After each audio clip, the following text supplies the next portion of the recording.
Captain Jake Morrison sat in his chair on the bridge of the UCS Defender, drinking his morning coffee. It was a quiet Tuesday morning in space. The stars looked peaceful through the big window at the front of the ship. Jake liked these quiet moments. They did not happen very often in his line of work. The ship was traveling through empty space between two human colonies. They were carrying supplies and mail to the outer settlements. It was not exciting work, but Jake knew it was important. People needed food, medicine, and news from home. Lieutenant Amy Carter was working at her station near the back of the bridge. She handled all the radio messages that came to the ship. Most days she only got boring reports about weather and shipping schedules. Today started the same way. Then everything changed. A loud beeping sound filled the bridge. Amy looked up from her screen with wide eyes. Her face went pale as she read what was on her computer. "Captain Morrison, sir," Amy said. Her voice was shaking. "I am getting an emergency signal. It is very strong. Someone is in trouble." Jake put down his coffee cup and turned his chair to face Amy. "Where is it coming from?" Amy typed on her keyboard for a few seconds. "The Kepler 442 system, sir. That is the area that the Galactic Council said we cannot go to." Jake frowned. The Galactic Council made many rules about where humans could and could not travel. Most of the time, Jake followed their rules. But this was different. Someone was asking for help. "Can you clean up the signal? I want to hear what they are saying." Amy worked on her computer for several minutes. Slowly, a voice came through the speakers. It was hard to understand at first. The voice sounded scared and desperate. "This is Ambassador Zara of the Viridian Republic," the voice said. "We are under attack. Our cities are burning. Our children are dying. Please, anyone who can hear this message, we need help. They are killing everyone. We do not have much time left." The message repeated 3 more times, then stopped. The bridge was very quiet. Everyone looked at Jake, waiting to see what he would do. Commander Lisa Hayes stood up from her station. She was Jake's second in command and his oldest friend. They had served together for 15 years. "Captain," Lisa said carefully, "that system is off limits. The Galactic Council made it very clear. If we go there, we could get in serious trouble." Jake stared out at the stars. He thought about the voice they had just heard. It sounded like a woman, and she was very scared. She had mentioned children. That made Jake's chest feel tight with anger. "Amy, do we know anything about these Viridians?" Amy checked her computer again. "Yes, sir. According to our files, they are a peaceful people. They grow food and make art. They do not have a military. The report says they have never hurt anyone." Jake stood up from his chair. He walked to the big window and looked out at space. He thought about his own children back on Earth. What if they were in danger and no one came to help them? "Lisa, send a message to Earth Command. Tell them we received a distress call and we are going to help." "Sir, what about the Galactic Council?" Jake turned around to face his crew. His eyes were hard and determined. "The Galactic Council can file their complaints later. Right now there are innocent people dying, and we are the only ones who heard their call for help." He pressed a button on his chair that connected him to the entire ship. "All hands, this is Captain Morrison. We have received an emergency call from a peaceful alien race. They are under attack and their children are in danger. We are going to help them. I know this means we will be breaking some rules, but sometimes doing the right thing is more important than following orders. Prepare the ship for jump to hyperspace." The crew began working immediately. Jake could hear their footsteps in the hallways as they ran to their battle stations. Everyone on the ship knew that Jake was a good captain who cared about doing the right thing. Amy spoke up from her station. "Captain, I am getting responses from other human ships in the area. The UCS Vengeance, UCS Liberty, and UCS Retribution all heard the distress call too. They are asking for orders." Jake smiled for the first time that morning. He was not surprised that other human captains wanted to help. It was just the way humans were built. When someone asked for help, especially when children were involved, humans could not ignore it. "Tell them to meet us at the edge of the Kepler 442 system. We go in together." Within 2 hours, 4 human warships were traveling through hyperspace. toward the restricted system. Jake sat in his chair thinking about what they might find when they arrived. The distress call had been very clear. Someone was attacking peaceful people and killing their children. As they got closer to their destination, Jake called his senior officers to the bridge for a meeting. "We do not know what we are going to find when we get there," Jake told them. "The attackers might have better weapons than us, they might have more ships. But I want everyone to remember why we are doing this. Somewhere out there, innocent people are dying and they asked for our help." Dr. Helen Price, the ship's doctor, raised her hand. "Captain, do we know anything about the attackers?" "No, we do not. The message only said they were under attack. We will have to figure out the rest when we get there." Lieutenant Danny Walsh, who was in charge of the ship's weapons, looked worried. "Sir, what if we are walking into a trap? What if this is bigger than we can handle?" Jake looked at each of his officers. These were good people who had families back home. He was asking them to risk their lives for strangers they had never met. "I will not lie to you," Jake said. "This could be dangerous. If anyone wants to leave, now is the time. I will not think less of you." Nobody moved. Nobody spoke. They all stared back at Jake with the same determined look in their eyes. Lisa finally broke the silence. "Captain, we have been with you for years. We trust your judgment. If you think this is the right thing to do, then we are with you." The other officers nodded in agreement. Jake felt proud of his crew. This was why he loved working with humans. When the situation was bad and innocent people needed help, humans always stepped up to do what was right. "Thank you," Jake said. "Now let us go save some lives." The 4 human ships dropped out of hyperspace at the edge of the Kepler 442 system. What they saw on their screens made everyone stop talking. 3 planets were burning. Huge alien ships, dark and dangerous looking, were shooting at everything that moved. Smaller ships were trying to escape, but many of them were being destroyed before they could get away. "My God," Lisa whispered. "How many people are down there?" Amy checked her sensors. "The computer estimates about 2 billion life forms across the 3 planets, sir, but the numbers are dropping fast." Jake felt the familiar anger building in his chest. It was the same feeling he had gotten during the war against the pirates near Alpha Centauri. It was the feeling that came when he saw bullies hurting people who could not fight back. "All ships, this is Captain Morrison. You can see what we are dealing with. These attackers are not just fighting a war. They are committing murder on a massive scale. We are going to stop them." Captain Ben Tucker's voice came over the radio from the UCS Vengeance. "Morrison, we are with you. What are your orders?" Jake looked at the burning planets on his screen. He thought about the scared voice of Ambassador Zara. He thought about the children she had mentioned. "We rescue as many civilians as we can. And we make sure the people who did this never hurt anyone else again." The 4 human ships moved carefully through the burning system. Captain Jake Morrison watched his screen as dozens of small alien ships tried to escape from the 3 dying planets. Many of them were damaged and moving slowly. Some were sending out their own distress calls. "Amy, can you contact any of those refugee ships?" Jake asked. Lieutenant Amy Carter worked at her station for several minutes. Finally, she looked up with relief on her face. "Yes, sir, I have contact with the largest ship. They are speaking a language I have never heard before, but our computer is learning to translate it." A new voice came through the speakers. It was the same woman they had heard in the original distress call, but now she sounded even more frightened and tired. "Unknown ships, this is Ambassador Zara. Please identify yourselves. Are you here to help us or to finish what the others started?" Jake picked up his microphone. "Ambassador Zara, this is Captain Jake Morrison of the human ship UCS Defender. We received your distress call. We are here to help you and your people." There was silence for almost a minute. When Zara spoke again, her voice was full of surprise and something that sounded like hope. "Humans, but we have never met your species before. How did you hear our call? Your message reached our communication systems. We came as soon as we could. How many of your people are still alive?"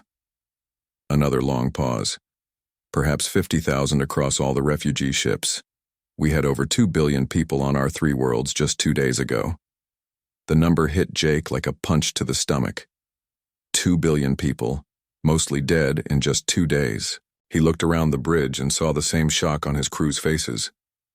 Ambassador, we are going to escort your ships to safety. Can you come aboard our vessel? We need to understand what happened here and who attacked you. Yes, I will come, but please be careful. The enemy ships are still in the system. They may attack you too. Jake looked at his weapons officer. Danny, keep our weapons ready, but do not fire unless they fire at us first. I want to focus on getting these civilians to safety. 20 minutes later, a small alien shuttle docked with the UCS Defender. Jake waited in the shuttle bay with Dr. Helen Price and 2 security guards. He did not know what to expect from these aliens. When the shuttle door opened, Jake got his first look at a Viridian. Ambassador Zara was tall and thin, maybe 7 feet high. Her skin was a light blue color and seemed to glow softly. Her eyes were large and dark, and they looked very old and sad. She wore simple white robes that were torn and dirty. Behind her came 3 other Viridians. 2 of them were carrying a small child who was badly hurt. The child's blue skin was very pale, and she was not moving. Dr. Price immediately ran forward with her medical kit. Bring her to the medical bay right away. I will do everything I can to help. As they carried the child away, Zara watched with tears in her large eyes. That is my daughter, Kira. She was hurt when our capital city was attacked. I do not know if she will live. Jake felt his anger growing stronger. Attacking soldiers was one thing, but hurting children was something he could never accept. Ambassador, I promise you that we will do everything possible to help your daughter. Dr. Price is the best doctor in the human fleet. Zara looked at Jake with surprise. You care about my child even though you do not know her? Where I come from, all children are precious. It does not matter what species they are. Jake led Zara to a small meeting room near the bridge. He wanted to learn about the enemy they were facing. Commander Lisa Hayes joined them, along with Amy Carter to help with translation. Ambassador, can you tell us who attacked your people? Jake asked. Zara sat down slowly. She looked very tired and scared. They call themselves the Krillian Empire. They came to our system 3 months ago with a large fleet of warships. At first, they said they wanted to trade with us. We are a peaceful people. We welcomed them. What changed? Lisa asked. After a few weeks, they started demanding tribute. They wanted us to give them food, metals, and workers. When our government refused, they began attacking our cities. But it was not just an attack for conquest. They were taking our people. Jake frowned. Taking them where? To their ships. We think they are using our people as slaves, but we are not sure. The few who escaped said the Krillians have strange technology. They connect living beings to their machines somehow. Amy looked up from her computer. Ambassador, our sensors show that there are still Krillian ships in this system. How many ships do they have? When they first arrived, we counted over 200 vessels. Some of them are enormous, bigger than our largest cities. They have weapons that can destroy entire mountains with one shot. Jake and Lisa looked at each other. 4 human ships against 200 alien warships was not good odds. But Jake had made up his mind. They could not abandon these people. What, about the Galactic Council? Lisa asked. Did you ask them for help? Zara's expression became bitter and angry. We sent messages to the Council 6 weeks ago when the attacks first began. They sent back a formal response saying that our system was too far from their core territories to warrant military protection. They suggested we try to negotiate with the attackers. So they just abandoned you, Jake said. It was not a question. Yes, they left us to die. Jake stood up and walked to the small window in the meeting room. Outside, he could see the refugee ships limping through space. Many of them were damaged and barely flying. Behind them, the 3 Viridian planets were still burning.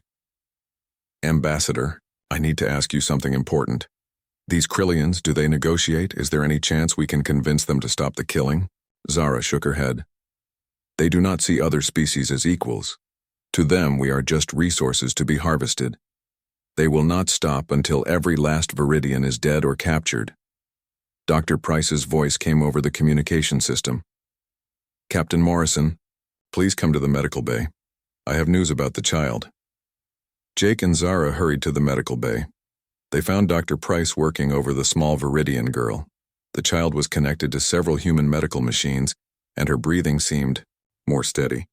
Doctor, how is she? Zara asked. She will live, but she has been badly hurt.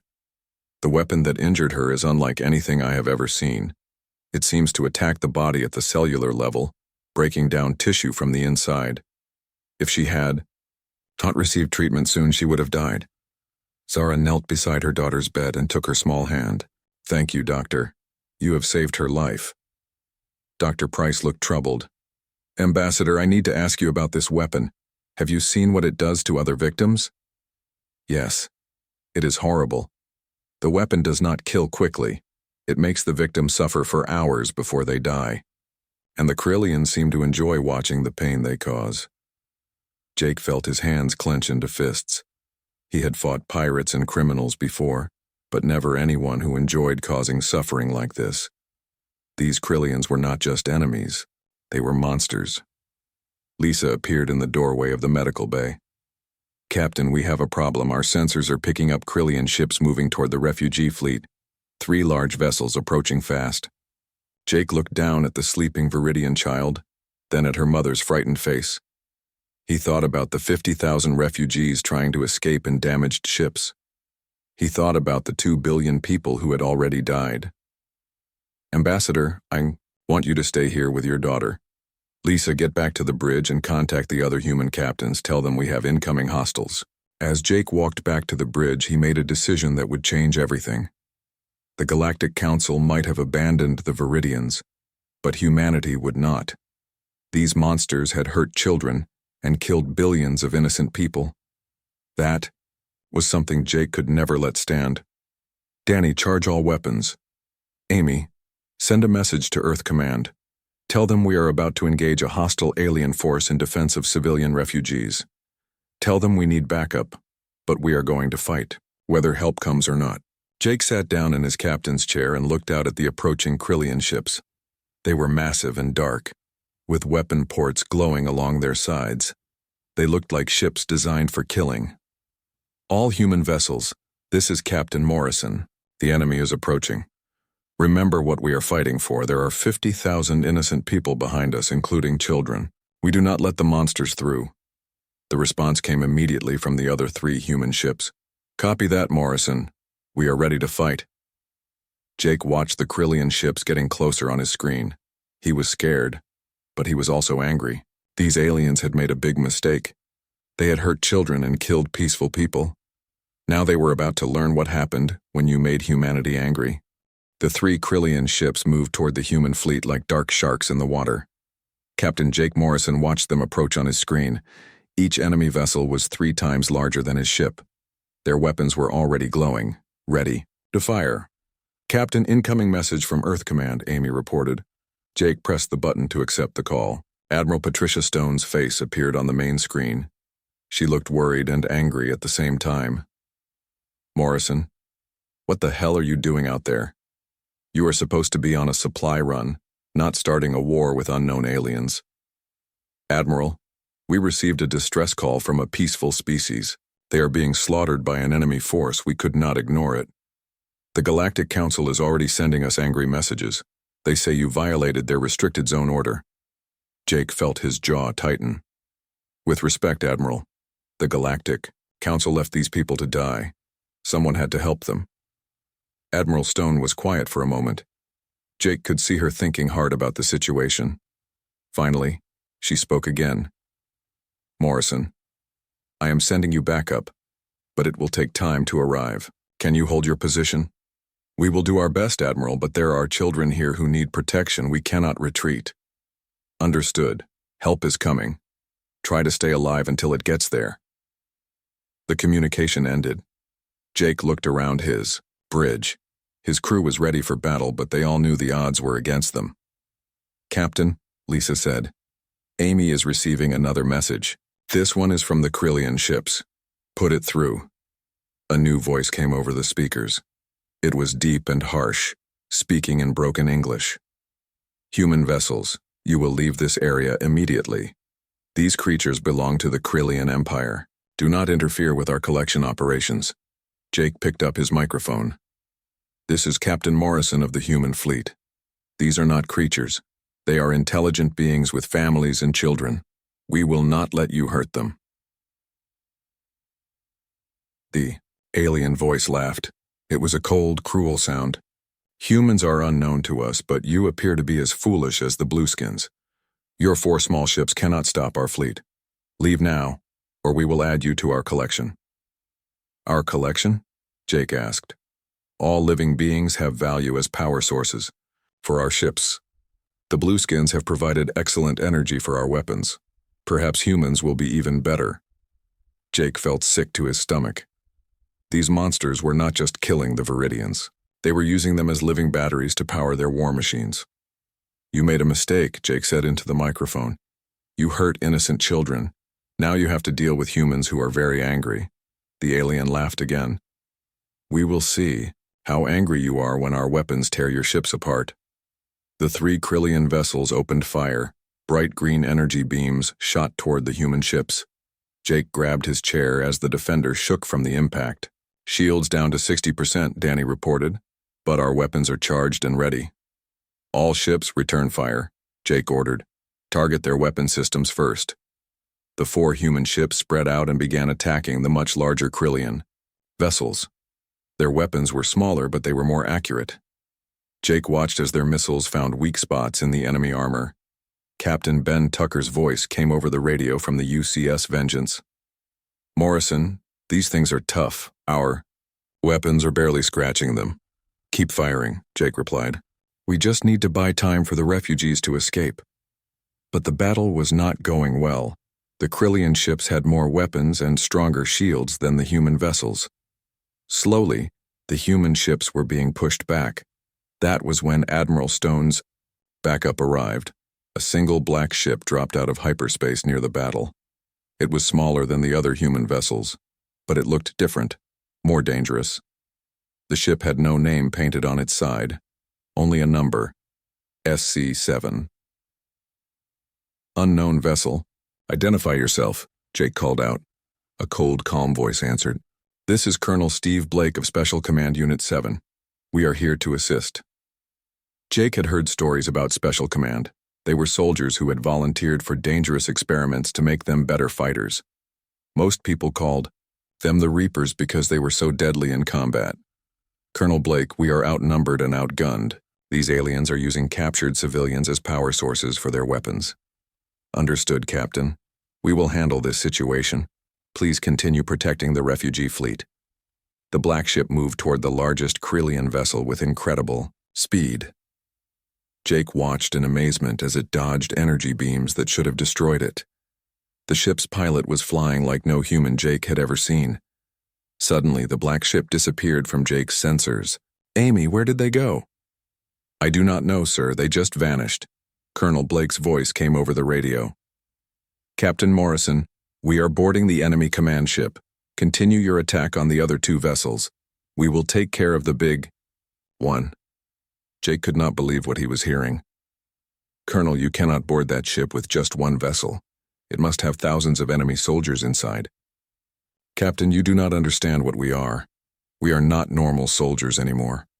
We gave up our humanity to become better at protecting people like these refugees. This is what we were made for. On the enemy command ship, Colonel Blake and his team of 12 enhanced soldiers moved through the corridors like ghosts. Their bodies had been changed with technology and drugs to make them faster, stronger, and smarter than normal humans. Sergeant Maria Santos used her enhanced eyes to see in the dark corridors. Her reflexes were so fast that she could dodge laser blasts that would kill a normal person.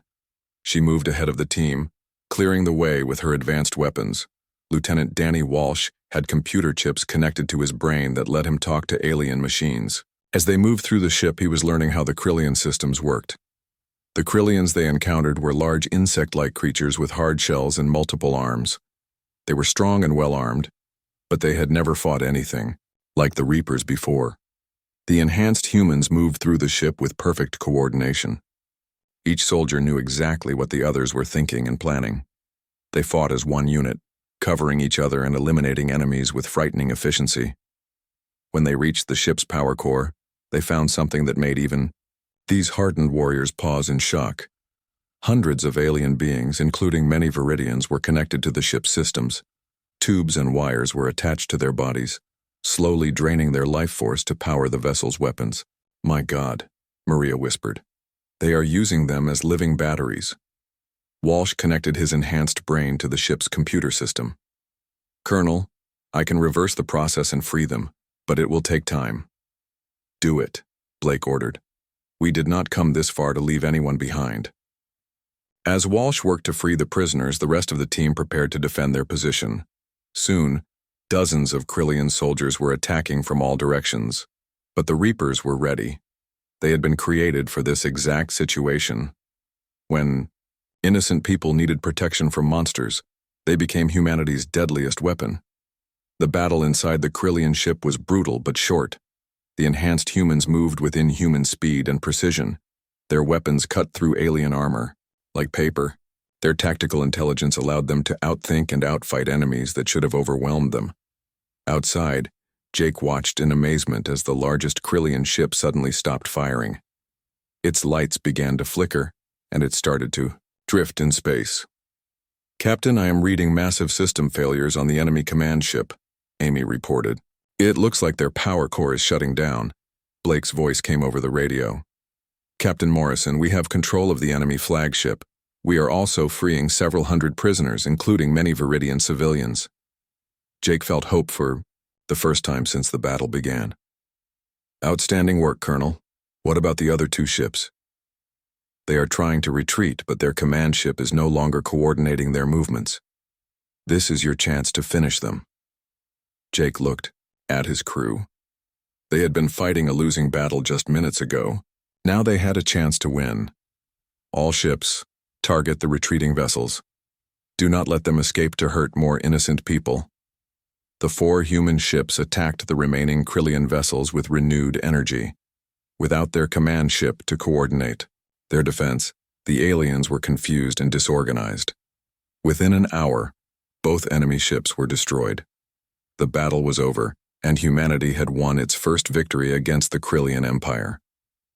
Colonel Steve Blake and his team moved deeper into the captured Krillian command ship. The corridors were dark and filled with a strange green mist that made everything look sick and wrong. The walls seemed to pulse like they were alive, and weird sounds echoed from every direction. Lieutenant Danny Walsh kept his enhanced brain connected to the ship's computer system. The information he was finding made him feel sick to his stomach. "Colonel, this is worse than we thought. This ship alone has processed over 50,000 living beings in the past month." "Processed?" asked Sergeant Maria Santos as she checked the next corridor for enemies. "They drain the life force from captured beings to power their weapons and engines, but they do it slowly to get maximum energy output. The victims stay alive and conscious for weeks while they are slowly killed." Blake felt his enhanced emotional controls working hard to keep his anger under control. Even though his body had been changed by science, he was still human inside. And humans could not stand to see innocents tortured. "How many are still alive on this ship?"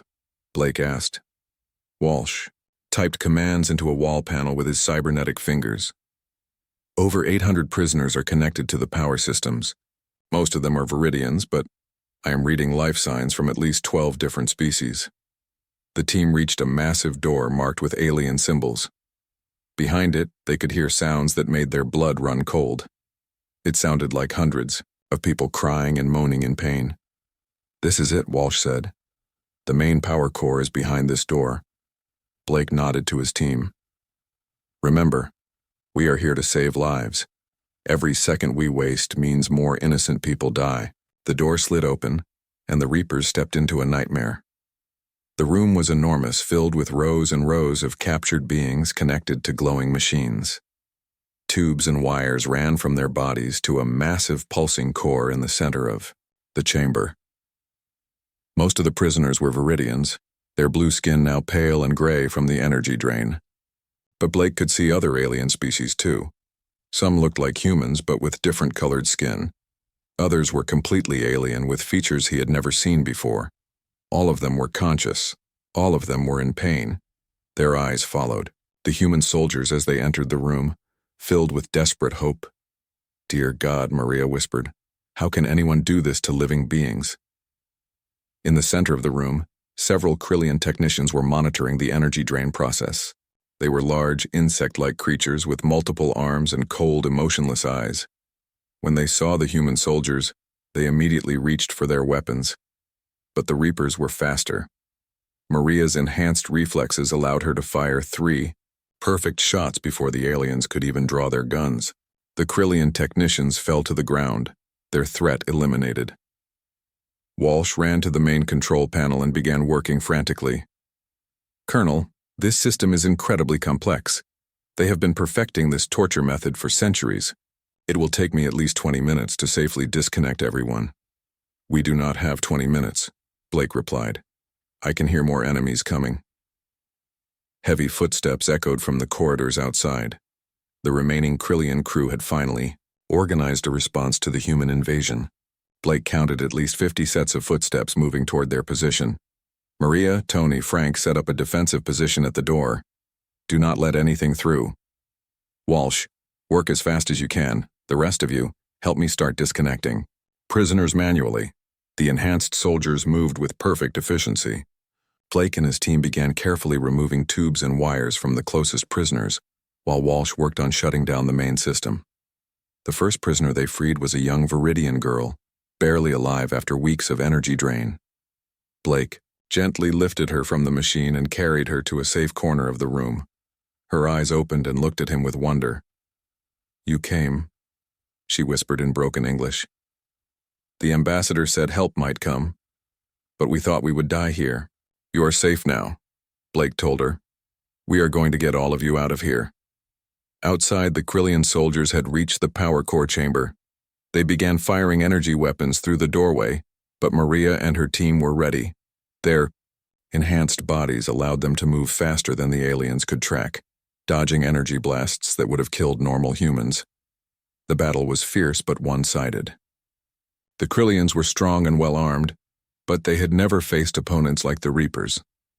The enhanced humans fought with perfect coordination, each one knowing exactly where the others were and what they were planning. Walsh called out from the control panel. "Colonel, I have figured out how to reverse the energy drain, but there is a problem. If I do this too quickly, the shock could kill the weaker prisoners. If I do it too slowly, we will be overrun by enemy soldiers." Blake looked around the chamber at the hundreds of suffering beings connected to the machines. Many of them were children. All of them were looking at the human soldiers with desperate hope in their eyes. "Do it slowly," Blake decided. "We will.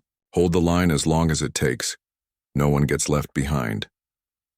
For the next 30 minutes, the Reapers fought the most important battle of their lives. Wave after wave of Krillian soldiers attacked the power core chamber, but the enhanced humans refused to give ground. They had been created to protect innocent lives, and they would die before they let these monsters continue their torture.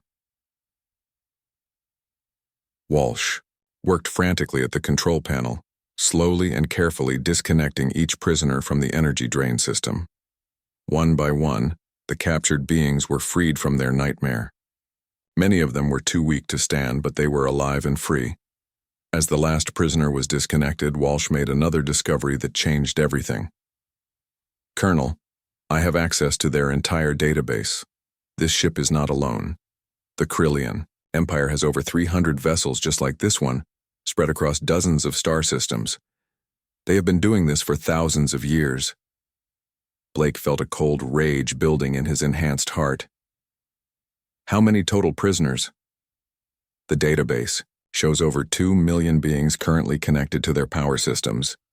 Men, women, children from hundreds of different species, all of them being slowly tortured to death to power the Krillian war machine." The enhanced soldiers looked at each other. They had known this mission was about saving the Viridians, but now they understood the true scope of the horror they were fighting. "Walsh, can you download their database?" "Already doing it, sir. This information needs to get back to Earth Command and the Galactic Council. The entire galaxy needs to know what these monsters are doing." Blake spoke into his radio to contact Captain Morrison. Captain, we have secured the enemy ship and freed over 800 prisoners. But we have discovered something that changes everything. This is not just an attack on the Viridians. The Krillian Empire has been committing genocide on a galactic scale for thousands of years. Morrison's voice came back immediately. Colonel, what are you saying? They have over 2 million prisoners across their entire fleet, all being used as living batteries. Every species you can imagine, including some that look almost human. This is the largest crime against sentient life in recorded history. The communication channel was quiet for a long moment. Blake could imagine the shock and horror that Morrison and his crew were feeling. Finally, Morrison spoke again. Colonel, what do you need from us? Blake looked around the power core chamber. The freed prisoners were being cared for by his team members, but many of them needed immediate medical attention. The Krillian database contained evidence of crimes that demanded justice, and somewhere out there, 2 million innocent beings were still suffering in other ships. Captain, we need medical teams for the rescued prisoners. We need to get this database information to Earth Command immediately, and then we need to start planning how to save the other 2 million prisoners. Understood, Colonel. Help is on the way. Blake turned to his team. They had won this battle, but the war was just beginning. The Krillian Empire had made a fatal mistake when they hurt innocent children and tortured peaceful beings. They had awakened something in humanity that they were not prepared to face. Listen up, everyone, Blake told his soldiers. What we found here today changes everything. We are not just fighting for the Viridians anymore. We are fighting for every innocent being in the galaxy who cannot defend themselves. And we are going to make sure the monsters who did this never hurt anyone else again.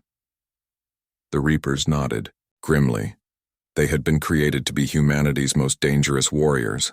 Now they had found a cause worthy of their abilities. 3 days later, the largest human fleet in history gathered at the edge of the Kepler 442 system. Admiral Patricia Stone stood on the bridge of the massive battleship UCS Enterprise, looking at a display showing over 200 human warships, ready for battle. Captain Jake Morrison and Colonel Steve Blake stood beside her, along with Ambassador Zara and several other alien leaders whose people had been rescued from Krillian ships. The intelligence from the captured database has been confirmed, Admiral Stone said. The Krillian Empire operates 312 ships across 47 star systems. Each ship contains between 500 and 3,000 prisoners, being used as power sources. Jake looked at the star map showing red dots where Krillian ships were located. Over 2 million innocent beings being tortured right now. Ambassador Zara spoke quietly. My daughter Kira is recovering well thanks to Dr. Price, but she has nightmares every night about the screaming she heard in the Krillian ship. No child should have to experience such horror. Colonel Blake's enhanced eyes showed no emotion, but his voice was hard as steel. Admiral, my teams are ready. We have studied the Krillian ship designs and know exactly how to disable their power systems without harming the prisoners. Admiral Stone nodded. The Galactic Council has finally agreed to support our operation. They are sending their own fleets to assist, but they will not arrive for another week. We cannot wait that long. The prisoners cannot wait that long, Jake corrected. Every day we delay means more innocent people die. The plan was massive and dangerous. Human ships would attack all 47 Krillian locations at the same time. Special teams of enhanced soldiers would board each enemy vessel to free the prisoners, while the main fleet kept the Krillians busy in space combat. Dr. Helen Price had worked around the clock to develop medical treatments for the rescued prisoners. The energy drain process causes severe damage to their nervous systems, she explained to the medical teams. But we can reverse most of the effects if we get to them quickly enough.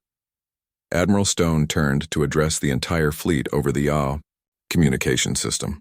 All ships, this is Admiral Stone.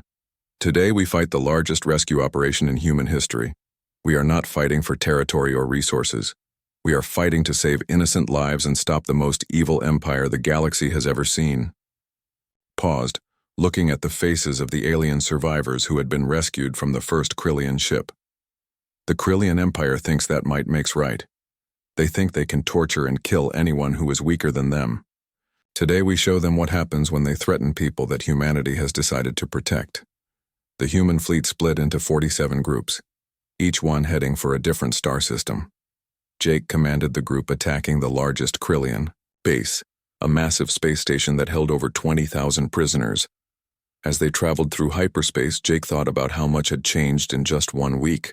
The human military had gone from a small defense force to the largest rescue fleet in galactic history. Messages of support were coming in from dozens of alien species who had lost people to the Krillians. When the human ships arrived at their target systems, they found the Krillians waiting for them. The alien empire had learned about the attack on their command ship and had prepared their defenses, but they had not prepared for the fury of an entire species that had decided to protect innocent lives. The battles were fierce and bloody. Krillian ships had powerful weapons and strong shields, but human ships fought with a coordination and determination that the aliens had never seen before. Human captains were willing to sacrifice their own ships to protect civilian prisoners, ramming enemy vessels when their weapons failed. Colonel Blake led the boarding assault on the main Krillian station. His enhanced soldiers moved through the enemy structure like a force of nature, eliminating any Krillian who tried to stop them from reaching the prisoners. When they reached the station's power core, they found something that shocked even these hardened warriors. Over 20,000 beings from hundreds of different species were connected to the energy drain machines. Some had been there for years, their bodies wasted away to almost nothing. "Get the medical teams up here now," Blake ordered. "We need every doctor and nurse in the fleet." The rescue operation took 18 hours. Human medical teams worked frantically to disconnect prisoners and treat their injuries. Many of the rescued beings were so weak they could barely speak, but their eyes showed incredible gratitude to their human saviors.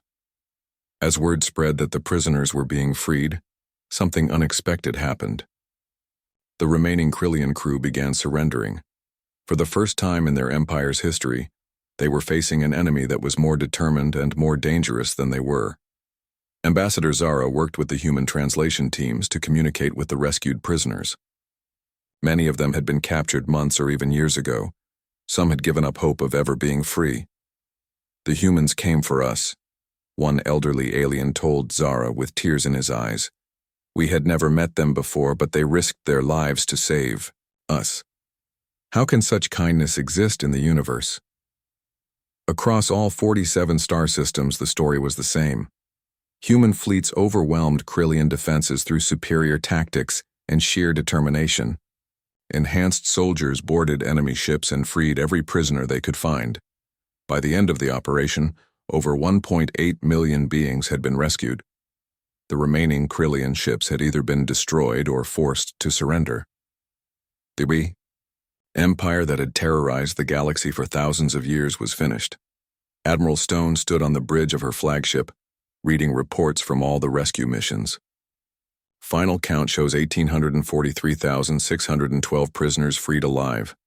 We lost 43 human ships and over 2,000 crew members.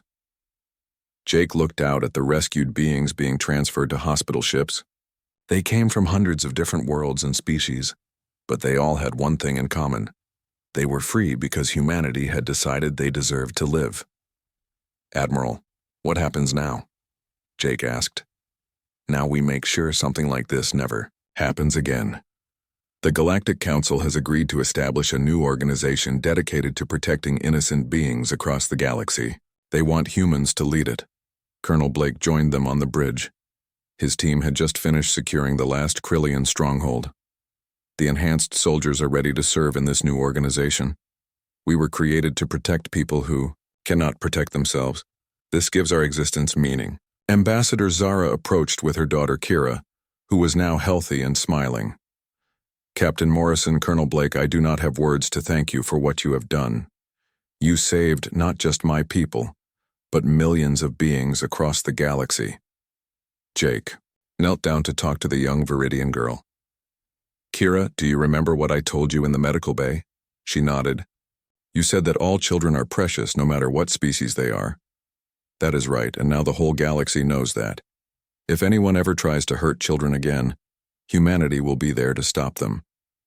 As the human fleet prepared to escort the rescued prisoners back to their homeworlds, word of the great rescue spread across the galaxy. The story became legend among thousands of species, how a small group of humans heard a call for help and awakened something so powerful that it destroyed the galaxy's greatest evil. The Galactic Council formally apologized to all the species. They had abandoned and agreed to let humanity establish the new Galactic Protection Force. Never again would innocent beings be left to face monsters alone. Jake Morrison returned to his ship, the UCS Defender, knowing that his life had changed forever. He was no longer just the captain of a supply vessel. He was part of something bigger, something that would protect the innocent across the stars. As he sat in his captain's chair looking out at the stars, Jake smiled. The universe was a dangerous place, but it was also filled with people worth protecting. And as long as humanity existed, there would always be someone ready to answer when the innocent called for help. The Krillian Empire had learned too late that humanity's greatest strength was not their weapons or their tactics. It was their refusal to abandon those who could not defend themselves.